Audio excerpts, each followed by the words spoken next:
एक बार फिर से आप सभी का हार्दिक स्वागत, वंदन, अभिनंदन है। आपको बताना चाहेंगे कि यह प्रश्नोत्तरी की श्रृंखला हमारी शुरू है, जिसमें हम आपको 50 प्रश्न पिछले वीडियो में दिए थे।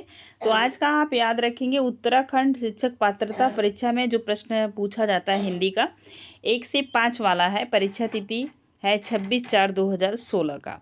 अब आप प्रश्नों से ज़्यादा ध्यान दीजिएगा प्रश्नों की व्याख्या पे, तो आप देख पाएंगे कि जैसे यूपी टीजीटी पीजीटी में पेपर आता है, उसी के कुछ समकक्ष यहाँ पे व्याकरण के कम प्रश्न है, साहित्य के ज़्यादा प्रश्न है। और यही साहित्य के प्रश्न जो बार बार रिपीट होते हैं अन्य परीक्षाओं में। आइए देखते हैं। सबसे पहला ही प्रश्न आपके समक्ष है, थ किस वर्ग का व्यंजन है? ओष्ठ है, तालव्य है, दंत है, उसमें है। अब आपको बताना है तो थ द ध आप सबको पता है कि यह दंत है। आइए व्याख्या देखते हैं, एक नज़र में हम पूरे जो है कि उच्चारण स्थान को देखने का कार्य करेंगे।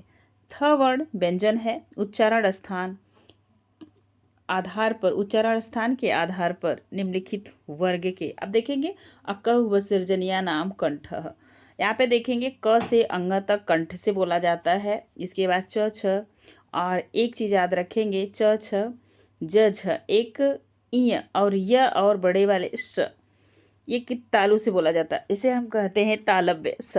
मूर्धन्य तालु के पूर्वार्ध भाग पे, जहाँ तालु होती है उसके पूर्व वाले भाग पे, उसे हम करते हैं मूर्धन्य। जब आप ट ठ ड ढ ढ़ बोलेंगे तो आपकी जो जीवा टच करेगी, बोल के देख लीजिएगा, वही भाग क्या होता है? मूर्धन्य होता है। दंत है, त थ द ध, ये क्या है? ये मूर्धन्य है। वत्स में आता है, ये चीज़ आपको बहुत इंपॉर्टेंट है, जो टीजीटी पीजीटी की भी परीक्षा में यह पूछा जाता है आपसे। न स रल, ये क्या होते हैं? वत्स दंत मूल होते हैं। ओष्ठ, अब आप देखेंगे ओष्ठ में प फ ब भ म, आप बोल के देखिएगा। जब आप प्रश्न परीक्षा में देने जाते हैं तो आप उस प्रश्न को, उस वाक्य को, उस अक्षर को आप जरूर बोला करिए, तब आप सही पाए। दंतोष्ठ में व और फ आते हैं, जहाँ पे दंत और ओष्ठ दोनों मिलते हैं। और स्वर यंत्रिक काकल्य किसे कहते हैं? तो ह को कहते हैं। आइए अगला प्रश्न है पन्नग। यहाँ पे आप देख पाएंगे, दूसरा प्रश्न है पन्नग। पन्नग का समानार्थी शब्द, आप टीजीटी पीजीटी में देखे होंगे, ऐसे शब्द पूछे जाते हैं। यूपी टीजीटी यहाँ पे आप देखेंगे, यूपी टेट सी टेट में भी प्रश्न पूछे जाएंगे, यहीं से प्रश्न रिपीट होने का चांस रहता है। तो उरग का मतलब क्या होता है? आप देखेंगे पन्नग का मतलब होता है उरग, पीक, पिनाक, केसरी। तो क्या होगा? तो आप याद रखिएगा पन्नग का क्या अर्थ होगा, यही आपसे पूछा जा रहा है। अब आप बताएंगे, क्योंकि प्रश्न आप थोड़ा सा ध्यान दे के कीजिएगा, तो क्या हो जाएगा? उरग हो जाएगा। ए ऑप्शन आपका सही होगा। चलिए देखिए, व्याख्या देख लीजिए प्रश्न का। यहाँ पे आप याद रखेंगे पन्नग का समानार्थी उरग होता है, इसके अन्य पर्यायवाची हैं। इन अन्य को ही देखना है आपको सबसे ज़्यादा, क्योंकि प्रश्न रिपीट नहीं होते, पैटर्न रिपीट होता है। अही, सर्प, भुजंग, विषधर, ब्याल, फड़ी, नाग, सांप, फणीधर, सरीसृप। केसरी का पर्यायवाची बार बार परीक्षा में हो जाता है, सिंह, पिनाक, पिनाक। पर्यायवाची धनुष, पिक, ये होता है, और कोयल। नेक्स्ट, ये सारे आप ध्यान देंगे। अब चलिए, अब यहाँ से एक प्रश्न आपसे पूछा जा रहा है, प्रश्न संख्या 3 है, याद रखेंगे। जब मैं था तब हरि नहीं, अब हरि है मैं नाही, सब अधियारा मिट गया, जब दीपक देखा माही। जब मैं था तब हरि नहीं थे, मतलब जब अहम था तो भगवान मेरे पास नहीं थे। अब हरि है मैं नाय, अब जब भगवान मेरे पास हैं तो क्या नहीं है? मैं अहम नहीं है। सब अधियारा मिट गया, जब दिखा देख गया लोग देखा माही। सब अधियारा क्या हुआ? मिट गया। जब भगवान रूपी ज्ञान हमारे अंदर आया तो सब अधियारा मिट गया। जब दीपक देखा मैं, और जब मैं अंधकार से निकला प्रकाश देख लिया तब। अब देखेंगे, अब पूछा जा रहा है उपरोक्त दोहे में अधियारा और दीपक किसके प्रतीक हैं, बताना है। अधियारा और दीपक अंधेरे व प्रकाश के, बुरे और अच्छे के, अज्ञान और ज्ञान के, प्रभु और प्राप्ति के। अब आपको बताना है, 3 नंबर के प्रश्न का उत्तर दीजिएगा। ज्ञान, अज्ञान और ज्ञान के, आपका सी ऑप्शन सही होगा। ध्यान दीजिए।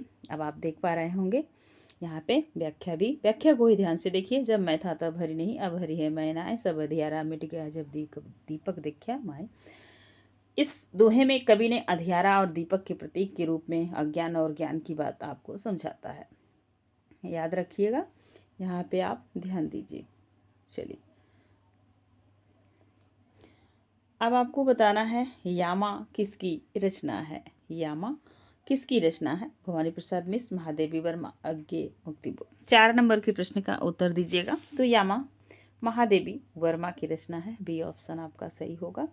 यहाँ पे आप व्याख्या देख लीजिए। यामा छायावाद की प्रमुख कवित्री महादेवी वर्मा का काव्य संग्रह है। इनके अन्य काव्य संग्रह हैं निहार, रश्मि, नीरजा, सांदगी, दीपशिखा, सप्तपौड़ा। यामा संग्रह पर सन 1982 ईस्वी में महादेवी वर्मा को ज्ञानपीठ पुरस्कार प्राप्त हुआ था। आगे देखिएगा नेक्स्ट प्रश्न। यहाँ पे एक चीज़ और आप देखेंगे, महादेवी वर्मा को आधुनिक युग की मीरा कहा जाता है। इन्हें बौद्ध धर्म से प्रभावित रहस्यवादी कवित्री के रूप में स्वीकारा गया है। अब आपसे ये इम्पॉर्टेंट प्रश्न यहाँ से बनेगा, क्योंकि 4 स्तंभों में जहाँ पे सूर्यकांत त्रिपाठी, निराला, महादेवी वर्मा, जयशंकर प्रसाद, ये चारों लोग आते हैं। वहाँ पे सबका रहस्य पूछा जाता है और दर्शन पूछा जाता है। तो महादेवी वर्मा का दर्शन है बौद्ध धर्म।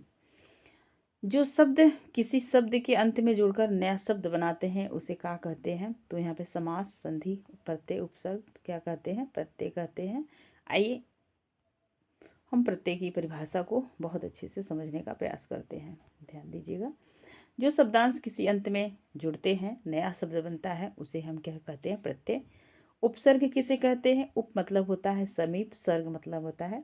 आप देखेंगे तोड़ के प्रश्नों को समझने का प्रयास कीजिएगा। उपसर्ग एक लाइन में पूछा जाएगा तो आप बताएंगे उपसर्ग उस शब्दांश या अव्यय को कहते हैं जो किसी शब्द के पहले आकर उसका विशेष अर्थ प्रकट करे, वो उपसर्ग है। तो यहाँ पे एक अव्यय शब्द भी जोड़ा हुआ है, इसे आप याद रखिएगा।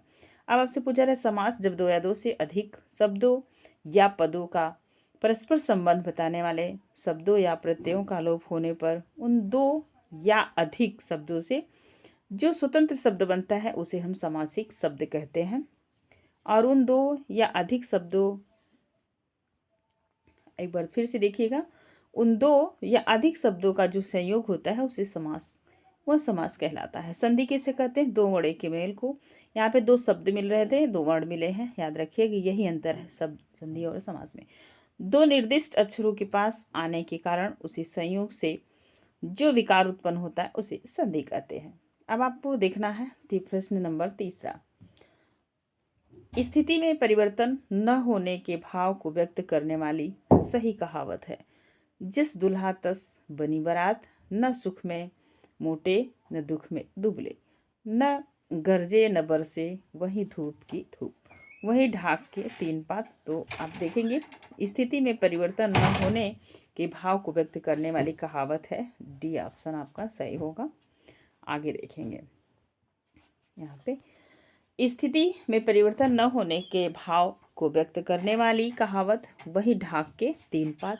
जिस दूल्हा तस बनी बारात का अर्थ होता है नेतृत्व कर्ता के स्वभाव के अनुसरण करता होते हैं। न सुख में मोटे न दुख में पतले कहावत है सभी परिस्थिति में समान रहना या बने रहना। क्रिया के आप याद रखेंगे। नेक्स्ट प्रश्न 7वां है, क्रिया से बनने वाले भाववाचक संज्ञा है। तो भाव जहाँ पे आपके अंदर भावनात्मक चीज़ें जुड़ी होती हैं वो क्या होता है, भाववाचक संज्ञा होता है। संज्ञा के मुख्यतः 3 प्रकार, कुल 5 प्रकार होते हैं, इतना आप याद रखिएगा। अब यहाँ से आपसे पूछा जा रहा है क्रिया से बनने वाली भाववाचक संज्ञा, जो क्रिया से भाव बनती उसे बताना है। थकावट, बुराई, या ध्यान दीजिए, थकावट, बुराई, आलस्य, बुढ़ापा। अब आपको बताना है 7 नंबर के प्रश्न का उत्तर देना है। तो हो जाएगा थकावट, थकना से थकावट, ना लगेगा तो क्रिया हो जाएगी। अब आप देखेंगे आगे, इसकी व्याख्या देख लीजिएगा। थकावट क्रिया से बनने वाली भाववाचक संज्ञा जिसमें थकना क्रिया है, बुढ़ापा जातिवाचक संज्ञा है, जबकि बुराई आलस्य भी भाववाचक संज्ञा है, लेकिन इसका निर्माण क्रिया से नहीं होता। ये अंतर रहा। आप देखेंगे 8 नंबर के प्रश्न को। ये कई बार जो टीजीटीओ में जो है कि जब आप केवीएस का प्रीवियस ईयर देखेंगे वहाँ भी यह प्रश्न पूछा गया है कई बार। तो कैसे बड़ी परीक्षाओं में पूछा हुआ प्रश्न छोटे परीक्षा में रिपीट होता है, छोटे में पूछा हुआ प्रश्न इस स्टेट से उस स्टेट में प्रश्न रिपीट होता है। अब आप देख पाएंगे, मैंने पहले भी आपको बता दिया था कि यह प्रश्नोत्तरी जो है यहाँ आप उत्तराखंड शिक्षक पात्रता परीक्षा 2016 में हुई है। तो बताइए, रीत्य अनुसार का सही संधि विच्छेद है रीत धन अनुसार, रीति धन अनुसार, रीति धन अनुसार, तो ये सी ऑप्शन आपका सही होगा। आगे आप व्याख्या देख लीजिएगा। यहाँ पे आप देख पा रहे होंगे रीति अनुसार, रीति अनुसार यड़ संधि है, ठीक है। जहाँ य र ल व आता है वहाँ पे, और इसके बाद यहाँ पे देख रहे हैं यड़ संधि जहाँ पे आती है, ई को यड़च इसका सूत्र है संस्कृत में, तो वहाँ पे कौन सी संधि हो जाती है, तो यड़ संधि हो जाती है। यहाँ पे देखेंगे ई या बड़ी ई, ऊ या बड़ा ऊ, री के बाद कोई भी स्वर आए तो ई का बड़ी ई या बड़ी ई का य हो जाएगा, उआ ऊ का व हो जाएगा, री का क्या हो जाएगा, र हो जाता है। अब आप देखेंगे यहाँ पे 9 नंबर का प्रश्न, अनुरूप समस्त पद में कौन सा समास है, तत्पुरुष, कर्मधारय, अव्ययी भाव, बहुव्रीहि। तो अनुरूप जहाँ पे अव्यय आता है वो कौन सा समास हो जाता है, अव्ययी भाव समास हो जाता है। तो यहाँ पे अ आया है, अनु भी आया है, आप देख पा रहे हैं, अनु धन रूप। तो अव्ययी भाव समास, पूरी समास को समझने का प्रयास कीजिए। अनुरूप शब्द में समस्त पद अव्ययी भाव है। अनुरूप शब्द में अनु एक अव्यय है जिसमें पूर्व पद की प्रधानता हो और समासिक या समस्त पद अव्यय हो, अव्ययी भाव समास होता है। अब आप तत्पुरुष समास को देखेंगे, तत् मतलब होता है उसका, ध्यान दीजिए। तत्पुरुष समास, तत्पुरुष समास में अंतिम पद प्रधान होता है। यहाँ पे पहला पद प्रधान हो रहा था। इस समास में साधारणतः प्रथम पद विशेषण, द्वितीय पद विशेष्य होता है। इस कारण इस समास में उसकी प्रधानता रहती है, जैसे माखन चोर, माखन को चुराने वाला। अब आप देखेंगे कर्मधारय में, कर्मधारय समास में जिस समास का प्रथम पद विशेषण, द्वितीय पद विशेष अथवा संज्ञा होता है उसे कर्मधारय समास कहते हैं। महाकवि, महान है जो कवि। अब बहुव्रीहि देखेंगे, बहुव्रीहि समास, ये रहा आपके समक्ष। इसमें तीसरा पद प्रधान होता है, ना पहला ना दूसरा, तीसरा पद। देखिए इस समास में दोनों में से कोई भी पद प्रधान नहीं होता। दोनों शब्द मिलकर नया अर्थ प्रकट करते हैं, जैसे पीताम्बर पीले वस्त्र है जिसके अर्थात विश्रुति। अब देखेंगे 10वां प्रश्न आपके समक्ष है, कौन सा शब्द भ्रमर का पर्यायवाची नहीं है, तो षटपद है, मधुकर भी है, अली भी है, और ये प्रभाकर नहीं है। तो प्रभाकर शब्द भ्रमर का पर्यायवाची नहीं है। भ्रमर के पर्यायवाची शब्द देखेंगे मधुकर, मधुप, अली, भृंग, भौरा, षटपद, 6 पद होता है तो षटपद कहेंगे, मधुराज, मधुमच्छा आदि। अब देखेंगे प्रभाकर, प्रभाकर सूर्य का पर्यायवाची है, किसका है, सूर्य का पर्यायवाची। अब सूर्य के पर्यायवाची को आप देख लीजिए, रवि, भानु, दिनकर, दिवाकर, भास्कर, सविता, पतंग, आदित्य। ये तो आप सविता को याद रखिएगा, आपको स्त्रीलिंग समझ में आएगा और आप मार देंगे चंद्रमा का। अब देखेंगे अगला प्रश्न, ऋजुता का सही विलोम है टेढ़ापन, वक्रता, पाकापन, तिरछापन। तो ये वक्रता होते हुए कई बार पूछा गया है। ऋजुता का विलोम शब्द वक्रता है, टेढ़ापन का विलोम शब्द सीधापन है। अगला प्रश्न है जो है कि यहाँ पे 12 नंबर का, जो पसीने से उत्पन्न हो उसके लिए एक उपयुक्त शब्द है स्वयंभू, जरायुज, स्वदेश, अंडज। आप बताएंगे जो अंडे से उत्पन्न हो उसे अंडज कहते हैं। 12 नंबर के प्रश्न का आप सभी उत्तर दीजिएगा। तो आप बहुत अच्छे से जान रहे हैं कि स्वेदज हो जाएगा। स्वयंभू, जो स्वयंभू से जन्मा हो उसे क्या कहेंगे, स्वयंभू, जो अपने आप से उत्पन्न हुआ हो। और यह जो है कि ज़्यादातर सीता के लिए प्रयोग होता है स्वयंभू। अब आप देखेंगे जरायु, जरायु जो है कि यह गर्भाशय से उत्पन्न होने वाला है, जर आयु है, गर्भाशय से, अंडा से ये उत्पन्न होने वाला है। पसीने से आपने देख लिया, स्वयंभू आपने देख लिया। चलिए आप देखिए 13 नंबर का प्रश्न आपकी स्क्रीन पे है, ये रहा आपके समक्ष। सखी, यहाँ पे सखी का मूल तत्सम शब्द है शिक्षा, साक्षी, सखी, इनमें से कोई नहीं तो साक्षी होगा। सखी का मूलतम शब्द होता है साक्षी। अगला प्रश्न है, यहाँ पे देखेंगे, हिंदी का कौन सा प्रेमाख्यान कवि एक आँख का काना था। तो ये बहुत बार प्रसिद्ध है यह प्रश्न। देखें कि इतना छोटी सी परीक्षा में कितने बड़े प्रश्न को कितना घुमा के पूछा जा रहा है। तो ये होंगे जायसी, एक बार इनके दरबार में आया था। अब एक चीज़ साहित्य में जब आप देखेंगे तो जायसी और तुलसी सूर उस समय किन बादशाह के ये लोग समकक्ष थे, ये भी प्रश्न साहित्य से पूछा जाता है। तो आप देखेंगे शेर शाह एक बार इनके ऊपर हंस दिया था, वही प्रश्न ये पूछा जा रहा है। तो इन्होंने जवाब भी दिया था, मुझ पर हंस रहे हो या कोहरा हूँ, या मुझे बनाने वाले पे हंस रहे हो। देखिए हिंदी साहित्य प्रेम मार्गी सूफी शाखा के प्रमुख कवि प्रख्यान कवि जायसी एक आंखें के अंधे थे। जायसी प्रसिद्ध सूफी शेख मुहिद्दीन किसी से थे शेरशाह, यही शेरशाह इनके ऊपर हंसा था। समकालीन थे, अमेठी के जायस नामक स्थान पर रहते थे। वहाँ पे इनकी कुछ रचनाएं हैं जो बार बार पूछी जाती हैं। देखिए इसमें से पद्मावत है, अखरावट है, आखिरी कलाम है, चित्ररेखा है, करनामा है, मसलनामा है, कन्हावत है, आदि मलिक मोहम्मद जासी की अन्य ग्रंथ है। तो आप अभी तक पद्मावत सुने होंगे, लेकिन आप देखेंगे आखिरी कलाम, चित्ररेखा, ये पूछी जा सकती है कि सिंपल सी किसकी रचना है। और कन्हावत मलिक मोहम्मद जासी के ग्रंथ हैं। अब आप याद रखेंगे, ध्यान दीजिए। और जबकि अन्य कवियों की रचना आप देख लीजिए, सत्यवती ईश्वरदास की है, ज्ञानदीप शेख नवी की है तथा मेघावती कुदवन की रचना है। अब आप यहाँ पे अगला प्रश्न देखिए 15 नंबर का। कवि शब्द में कौन सा संज्ञा है? व्यक्तिवाचक, जातिवाचक, द्रव्यवाचक और भाववाचक। एक चीज़ आप याद हैं, जहाँ भावों से जुड़ी होगी, जैसे रोना, गाना, हंसना, खेलना, कूदना, तो ये जो है कि और कोई भी चीज़ नाप जोक होगी तो द्रव्यवाचक में आ जाएगी। व्यक्तिवाचक किसी व्यक्ति विशेष का नाम लेके, जब जैसे नदी कह देंगे तो जातिवाचक हो जाएगा, अगर कहेंगे गंगा नदी तो ये व्यक्तिवाचक हो जाएगा। तो कवि शब्द क्या है? तो जातिवाचक है। कोई कवि का नाम नहीं दिया है, सिर्फ कवि का है, मतलब पूरा समूह है कवि के अंदर आ जाएगा। अब आप याद रखेंगे। अगला प्रश्न यहाँ पे देखिए, व्याख्या देख लीजिए प्रश्न का। ये रहा, कवि शब्द का जातिवाचक संज्ञा जिन संज्ञाओं से एक ही वस्तु अथवा व्यक्ति का बोध हो उसे जातिवाचक संज्ञा कहते हैं। जैसे मनुष्य, संपूर्ण मनुष्य, घर, संपूर्ण घर, पहाड़, बहुत सारे, सारे पहाड़, नदियाँ, जितना नाम नहीं होगा तो ये सारी किस में आएंगे? ये जातिवाचक में। अब व्यक्तिवाचक संज्ञा देख लीजिए। व्यक्तिवाचक संज्ञा के अंतर्गत आता है जिस शब्द से किसी एक वस्तु या व्यक्ति का बोध हो उसे व्यक्तिवाचक संज्ञा कहते हैं। जैसे राम, गंगा, काशी, हिमालय, रामचरितमानस। अब देखेंगे भाववाचक संज्ञा, जिस संज्ञा सबसे व्यक्ति या वस्तु के गुण या धर्म का अथवा व्यापार का बोध हो उसे भाववाचक संज्ञा कहते हैं। लंबाई, बुढ़ापा, नम्रता, विनम्रता, मिठास। अब देखेंगे द्रव्यवाचक संज्ञा, जिसे मैंने ऊपर बता दिया था, जिस संज्ञा के नाप तौल वाली वस्तु का बोध हो उसे द्रव्यवाचक संज्ञा कहते हैं। और इसमें सोना, चांदी सब आएगा, और तेल, घी, ये सारा चीज़ आता है। अब देखेंगे 16 नंबर के प्रश्न है आपके समक्ष, यहाँ पे ध्यान दीजिए। सस्वर वाचन का मुख्य उद्देश्य है पढ़ने में आनंद की अनुभूति करना, बच्चों की पढ़ने संबंधी झिझक को समाप्त करना, बोल बोल कर पढ़ना, द्रुत गति से वाचन करना। ये रहा आपके 16 नंबर का प्रश्न। अब आप बताएंगे कि क्या होगा। तो ये है, ये बच्चों की पढ़ने के संबंधी झिझक को समाप्त करना, सस्वर वाचन। ये पहले छोटी कक्षाओं में करवाया जाता था, आज भी करवाया जाता है।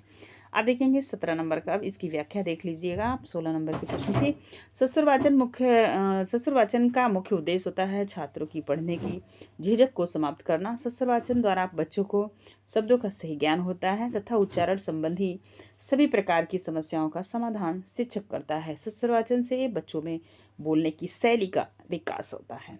तो बच्चा अच्छा बोलता है। कहा जाता है जब आप अच्छा बोलना चाहते हैं तो अच्छा सुनना सीखिए, तभी आप अच्छा बोल पाएंगे। हिंदी भाषा सीखने में पाठ्यपुस्तक है, साध्य है, साधन है, एकमात्र संसाधन है, इनमें से कोई नहीं। तो याद रखेंगे, साध्य नहीं हो सकती, साधन है। क्या है? साधन है। बी ऑप्शन आपका सही होगा। नेक्स्ट अगला प्रश्न है, यहाँ पे आप व्याख्या को ध्यान से देखिएगा क्योंकि मिलते जुलते प्रश्न पूछे जाते हैं।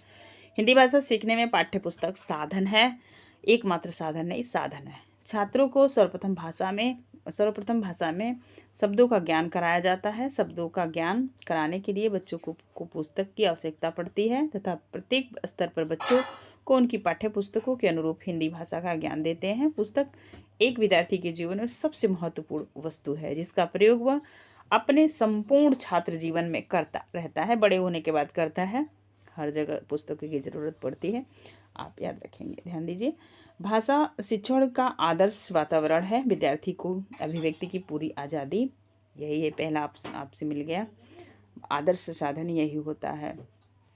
अब आप ध्यान देंगे, इसकी व्याख्या देखिए। भाषा शिक्षण का आदर्श वातावरण विद्यार्थी को अभिव्यक्ति की पूरी आज़ादी प्रदान करता है। छात्र जिस भाषा को सीखता है वह उसी भाषा के माध्यम से अपनी अभिव्यक्ति भी करता है। विद्यार्थियों को कक्षा में अपनी अभिव्यक्ति की आज़ादी होनी चाहिए जिससे कक्षा का माहौल आदर्श हो। कैसा हो? आदर्श हो, डरावना मुक्त हो। बच्चे डरे नहीं, बच्चे कुछ सीखें। वह लेख जिसमें किसी मुद्दे के प्रति समाचार पत्र की अपनी राय प्रकट होती है उसे क्या कहते हैं? आलेख, विशेष रिपोर्ट, संपादकीय, उल्टा पिरामिड। तो ये जो है कि क्या होती है, इसमें समाचार में जब अपनी राय देंगे ना तो क्या होगा, संपादकीय कराएंगे, फिर आप लिखेंगे लेख। आपने पेपर में भी देखा भी होगा। अब अगला प्रश्न देखिए, 20 नंबर का प्रश्न आपके स्क्रीन पे। जहाँ जहाँ शब्द व्याकरण की दृष्टि से जहाँ जहाँ शब्द व्याकरण की दृष्टि से क्या है ये बताना है आपको। तो भिन्नार्थी, ये ऐसे शब्द बहुत बार पूछे जाते हैं और परीक्षा में थोड़ा सा परेशान करते हैं। भिन्नार्थी शब्द युग्म और विपरीतार्थक शब्द युग्म, इसके बाद एकार्थी शब्द युग्म, पुनरुक्त शब्द युग्म। अब आप देखेंगे जहाँ जहाँ ये व्याकरण की दृष्टि से पुनरुक्त है, इसका क्या हुआ, दोहराव हुआ है। युग्म मतलब जोड़ा होता है। इसके अन्य उदाहरण हैं, जैसे देखेंगे आप, कहाँ कहाँ, अभी अभी, कभी कभी, जैसे जैसे। भिन्नार्थी शब्द युग्म का अर्थ ऐसे शब्द जो एक दूसरे से भिन्न हो, ठीक है, भिन्नार्थी शब्द। अब आप देखेंगे आगे, भिन्नार्थी शब्द आपने देख लिया। अब आप बताइएगा विपरीतार्थक शब्द। युग्म का अर्थ ऐसे शब्दों को जो एक दूसरे के विपरीत हो, मतलब विलोम या उल्टा। एकार्थी शब्द युग्म का अर्थ ऐसे शब्द जो दूसरे के समान हो, उसे हम समानार्थी कहेंगे, जैसे पर्यायवाची। चलिए नेक्स्ट प्रश्न देखते हैं। ये रहा आपकी समझ। 21 नंबर का प्रश्न है, ध्यान दीजिए। किसी वस्तु को दूसरे देश से अपने देश में क्रय कर लेने वाले क्रिया को क्या कहते हैं? जब आप पढ़ेंगे अर्थशास्त्र छोटी कक्षाओं में तो आपने बहुत अच्छे से पढ़ा होगा, आयात और निर्यात। क्रय कर लेना, क्रय मतलब होता है खरीदना, विक्रय मतलब होता है बेचना, तो ये आयात हो जाएगा। जब यही विक्रय शब्द आता क्रय की जगह, तो हम बेचते, बाहर भेजते या निर्यात करते। चलिए एक नज़र में आप इन चीज़ों को समझिए। किसी वस्तु को दूसरे देश से अपने देश में क्रय करना, लाने की क्रिया को आयात कहते हैं, जबकि किसी वस्तु को अपने देश से दूसरे देश में बेचने की क्रिया को निर्यात कहते हैं। किसी वस्तु या पत्र को कहीं भेजने की प्रक्रिया प्रेषण कहलाती। जैसे अभी मैं ये लेक्चर तैयार कर रही हूँ तो मैं प्रेषित कर रही हूँ, तो आपने पढ़ा होगा संप्रेषण, प्रेषण, ये सारी चीज़। चलिए अब एक पंक्ति बहुत प्रसिद्ध है जो बार बार आप देखे होंगे। यह पंक्ति सीटेट में कई बार रिपीट होती है और यहाँ तक कि यूपी टेट में भी हुई है, ध्यान दीजिए। वह तोड़ती पत्थर देखा मैंने इलाहाबाद के पथ पर। उपरोक्त पंक्ति किसकी है? सुमित्रानंदन पंत की, भवानी शंकर की, सूर्यकांत त्रिपाठी निराला की, नागार्जुन की। अब इनके ऊपर एक आरोप लगा था, जब जो है कि निराला जी लिखे थे, एक इनकी जूही की कली कविता थी जिसे महावीर प्रसाद द्विवेदी ने वापस कर दिया था सरस्वती पत्रिका में छापने से पहले। तो इन्होंने आरोप लगाया था अश्लीलता का। अब वही कवि है, नारे की कितनी दृष्टियों से देखने का प्रयास कर रहा है, इसे आप समझने का प्रयास कीजिए। वह तोड़ती पत्थर मैंने उसे इलाहाबाद के पथ पर देखा। तो यह सूर्यकांत त्रिपाठी निराला की पंक्ति है। किसी भी एक चीज़ से किसी का जज नहीं करना चाहिए। अब आप देखें कुछ और पंक्तियाँ देख लीजिएगा।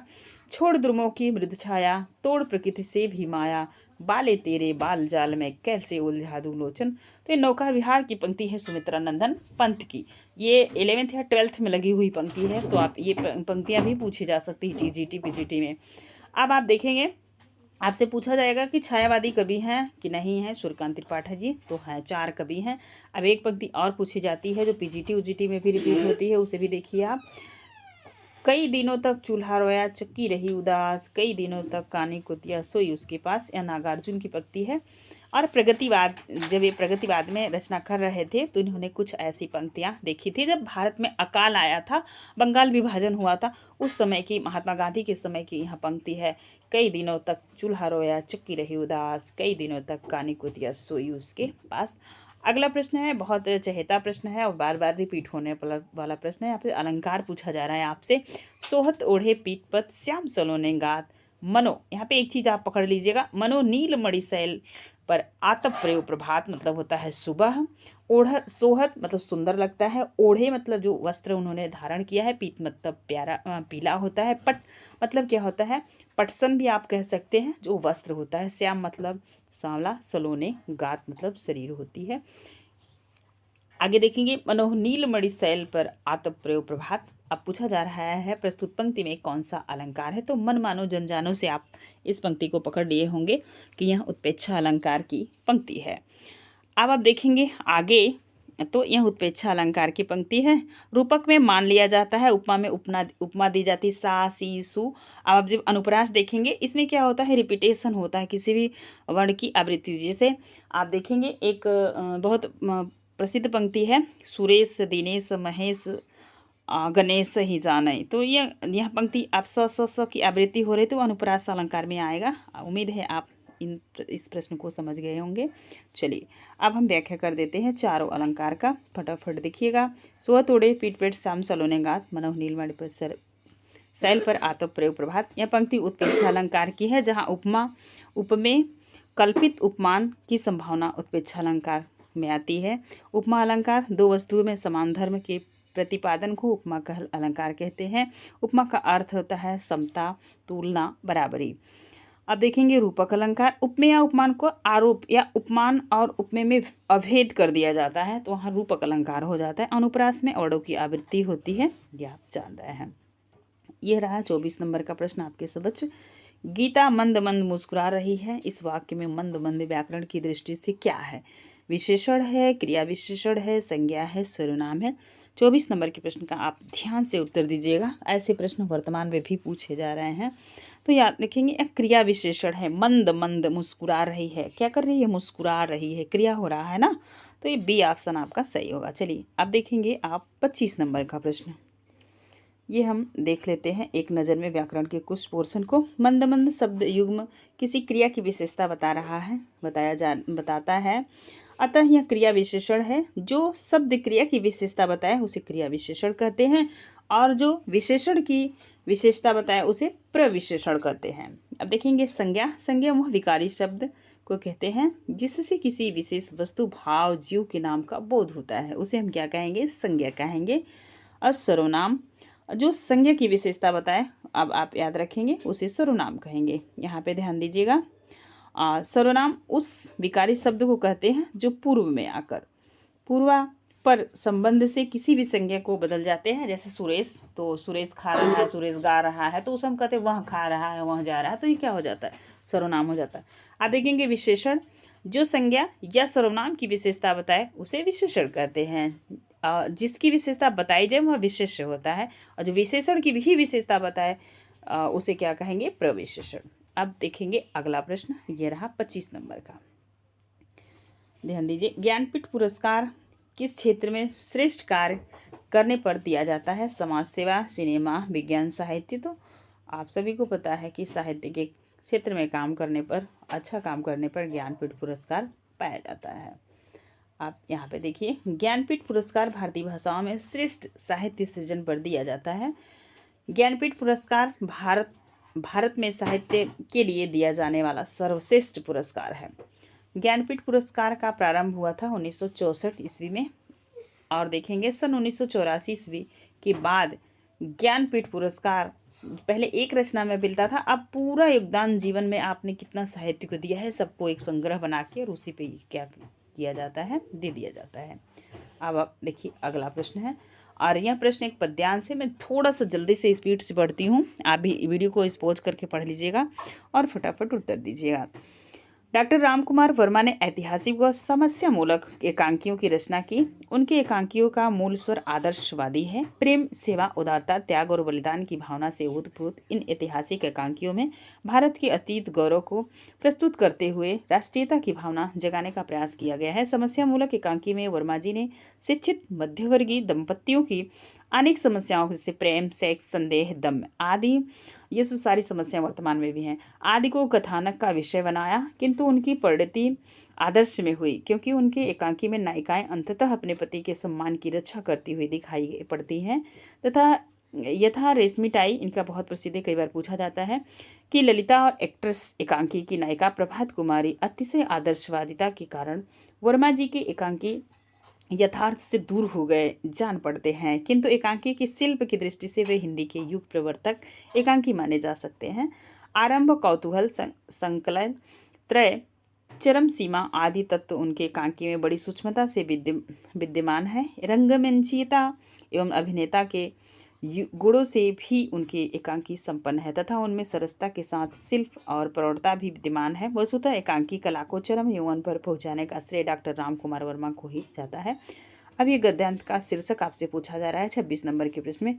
इस गद्यांश का शीर्षक क्या है ये आप बता देंगे फटाफट, तो आगे चलेंगे प्रश्न को। वर्मा जी की लेखन कौशल, डॉक्टर वर्मा की एकांकी, डॉक्टर वर्मा के नाटकों में राष्ट्रीयता, डॉक्टर वर्मा के एकांकी में रंजन मंचिता, तो इसमें का आंसर हो जाएगा बी। उपर्युक्त का शीर्षक है वर्मा की एकांकी। चलिए उपयुक्त गद्यांश में प्रयुक्त शैली है। कौन सी शैली में वर्मा जी ने अपनी एकांकी लिखी है? विवरणात्मक, विवेचनात्मक, आलोचनात्मक, गवेषणात्मक। तो आलोचनात्मक है, प्रश्न आपसे पूछा जा सकता है। अगला प्रश्न है आपके समक्ष 28 नंबर का। रामकुमार वर्मा के एकांकी के मूल स्वरूप क्या है? तो ये है आदर्शवादी। देखिए इस पे नहीं मारिएगा क्योंकि आदर्शवादी, आदर्श स्थापित करना इनका मूल उद्देश्य है। अब आप अगला प्रश्न देखेंगे 29 नंबर का आपके समक्ष है। रंग मंचिता एवं अभिनेता की दृष्टि से वर्मा जी की एकांकी है सफल, असफल, संपादन मांगते हैं। तो ये है सफल एकांकी, ए ऑप्शन सही। तभी तो एक एकांकीकार है हिंदी जगत में। ये रहा आज का अंतिम प्रश्न। 30 प्रश्न थे पूरे इस सेट में, क्योंकि यह यह जो हरियाणा का था। तो आप देख पा रहे होंगे, यह उत्तराखंड का पेपर था आपकी समझ, जो मैं 1 से 6 वाला 5 वाला कर रही थी। 30 प्रश्न मज़ेदार प्रश्न थे। आने वाले समय में 1-2 प्रश्न यहाँ से रिपीट होंगे, तो याद रखिएगा। वर्मा जी की समस्या मूलक एकांकी में चित्रण किया गया है। किसका चित्रण किया गया है ये पूछा जा रहा है। शिक्षित मध्यम वर्गीय दाम्पत्य की समस्याओं का। तो आदर्श स्थापित करना इनका कार्य है, जैसा कि आप जानते हैं। जैसे आपके जयशंकर प्रसाद हुए, प्रेमचंद हुए, उसी आदर्शवादी ये साहित्यकार रहे। तो इन्हीं में देखेंगे आप वर्मा जी को भी एकांकीकार हैं। एकांकी से तात्पर्य है जिसमें नाटक का वह भाग जिसमें सिर्फ एक अंक हो, वह एकांकी होता है। तो आज के लिए इतना ही। वीडियो पसंद आएगा तो प्लीज़ लाइक शेयर कमेंट कीजिएगा। चैनल पे नए हो तो चैनल को सब्सक्राइब कीजिएगा और बेल आइकन को भी प्रेस कर दीजिएगा, ताकि कभी भी भविष्य में वीडियो पड़े तो उसका नोटिफिकेशन आप तक पहुंच जाए। धन्यवाद।